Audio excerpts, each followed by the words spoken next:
Now, in our last video, we talked about building that community, right? So let's say you have finally launched your hub and you're starting to welcome some members in there and you're posting some content in there and there's a little bit of silence.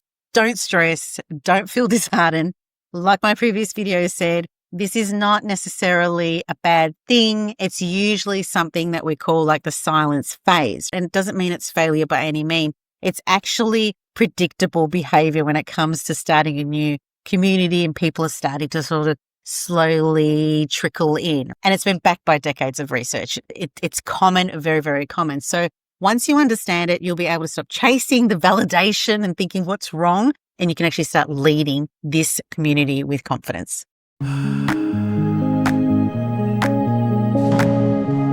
I'm Nikki Kelly. I'm the founder of WISDOME. It's a platform that helps course creators, coaches, and community builders just bring their people together with less texture and more clarity. And today I'm going to be breaking down what we call the 90-9-1 rule, which is a concept that changed how I lead community, and it will completely shift how you measure engagement in itself. So if you're feeling unsure about how your group's momentum is going, watch this video. All right, so what is the 90-9-1 rule?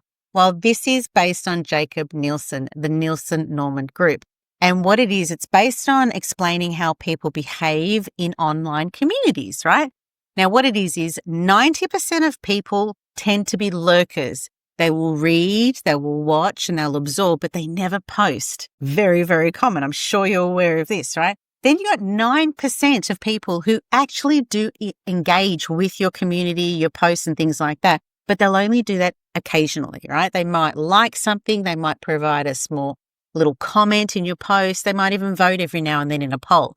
But the next one is your 1%. Yep, 1% of people contribute regularly. And these are the people who tend to start discussions. They tend to reply to a lot of comments and even participate really deeply in a lot of your activities that are in your community. So this rule has been observed across forums, social platforms, and even like just a whole lot of learning communities over the past 20 years. It is a common rule out there.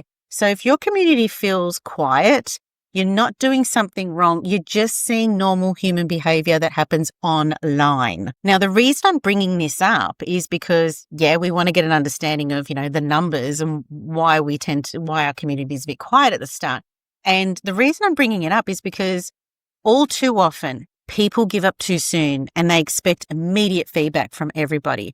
But expecting all your members to post is like expecting every podcast listener to leave a comment or review on your podcast. So I guess, one thing I constantly do, and especially in these videos, I always sort of want to make our audience understand, and our listeners and our community members to really understand, to give yourself a bit of a break, right? And that's the reason why I'm posting this video, because I don't want you to give up. I want you to know that this is just a part of the behavior, right? Of members coming in for the first time and testing you out and testing the content, seeing what the space is like.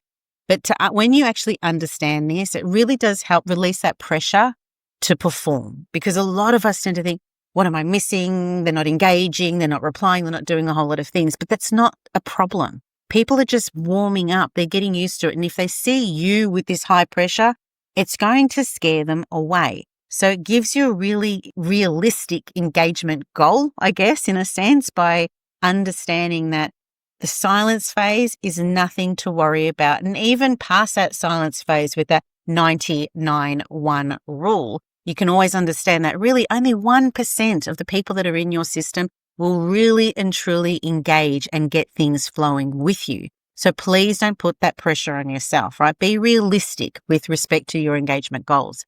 And this will also help you design your space, possibly in an area that's more around how people actually behave. So it won't make you feel like you have to constantly throw a million polls out there thinking maybe one of them will stick, because people will just get sick of seeing a million polls. So instead, you'll design your space, you'll design your content exactly around how people actually behave with your content, not how we wish they would. And so hopefully this will actually move you from frustration and worrying about your membership to actually leading inside your membership. So here are 4 specific ways to lead better knowing this 99-1 rule. Now, I've mentioned this before in a previous video, and one thing to do is just track the quiet signals. Comments are visible, but value is often very silent.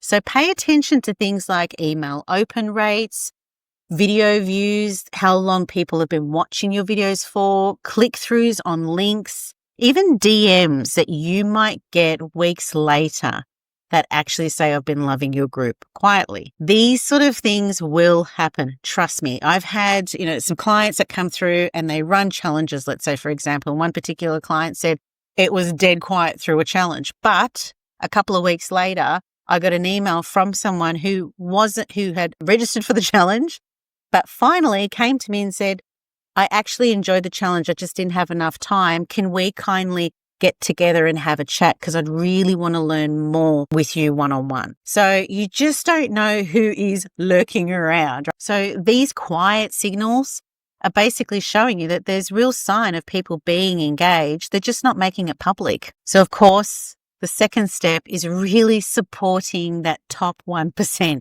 We really want to nurture those ones. So these are your early adopters.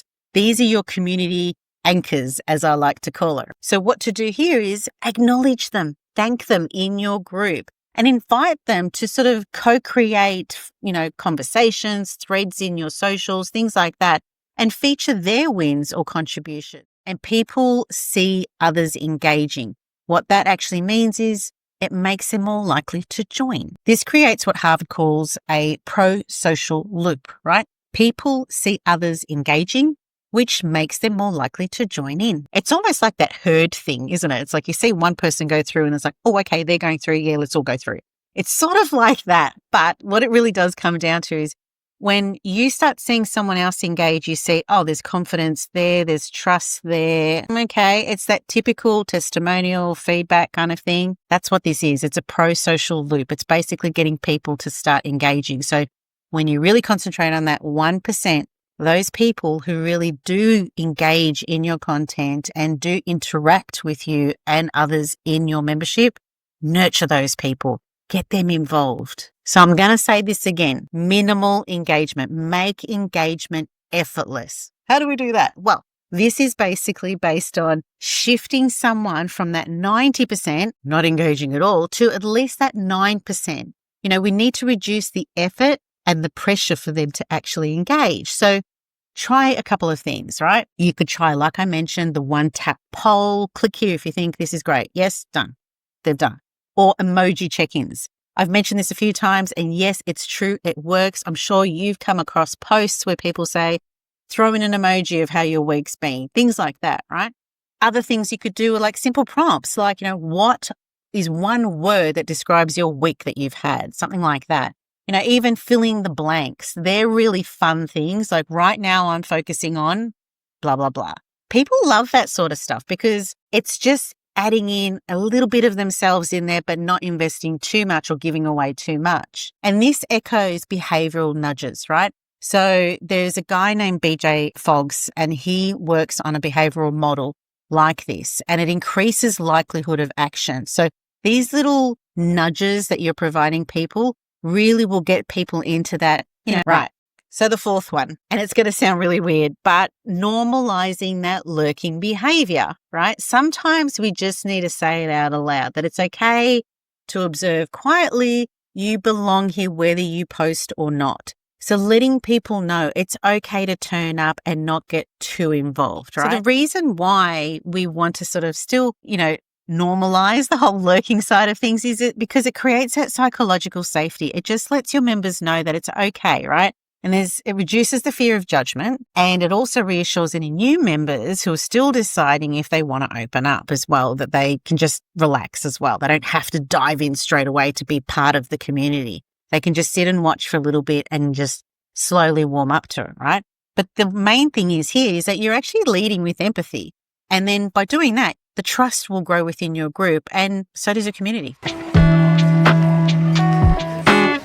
So let's bring this down to the 4 things. All right. Most of your people won't post, and that's normal. Focus on the signs of value, not just the visible public replies, right? And build systems in your community that support your 1% and gently invite those 90% into the 9%. And most importantly, don't confuse quiet for failing. Please don't. This rule changes everything once you actually embrace it. So if you liked this video, I would love it for you to actually like, subscribe, and click the notification bell on this video. And hey, and if you're one of the 90% watching quietly, I'll see you around.